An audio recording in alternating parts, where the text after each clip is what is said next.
ചില സ്ഥലങ്ങളോട് ചില ആളുകളോട് ലാലേട്ടൻ പറയുന്ന പോലെ എന്തോ വല്ലാത്തൊരിഷ്ടമാണ്.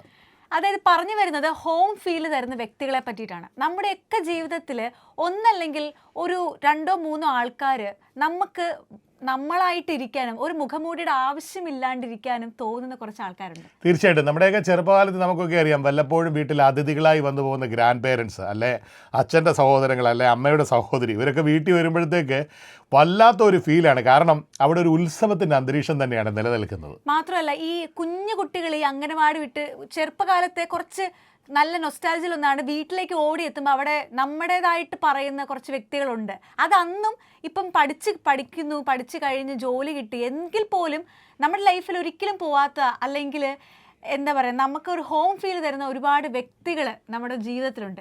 ഇത് പറയുമ്പോൾ നിങ്ങളുടെ മനസ്സിലും ഏതെങ്കിലും ഒരാളുടെയെങ്കിലും മുഖം വരാതിരിക്കില്ല. തീർച്ചയായിട്ടും. കാരണം നമുക്കൊക്കെ അറിയാം, നമുക്കൊക്കെ പ്രിയപ്പെട്ടവരായിട്ടുള്ളവരുണ്ട്. ഇപ്പം ഞാൻ ഉദാഹരണം പറഞ്ഞാൽ, ഒരു ലാക്ടോക്കിങ്ങിൻ്റെ ഒരു മുട്ടായി പണ്ട് കിട്ടിയപ്പോൾ കഴിക്കുന്നില്ലെന്ന് ചോദിച്ചപ്പോൾ തന്ന മറുപടി ഇതായിരുന്നു. ഒരു കുട്ടി, വീട്ടിൽ അനിയനും അനിയത്തിയുണ്ട്, അവർക്ക് കൊടുക്കണം, നീ ഒരു മുട്ടായിൽ നിന്നാണ് വീട്ടിൽ കൊണ്ടുവന്ന് ഷെയർ ചെയ്ത് വിടുന്നത് അല്ലേ.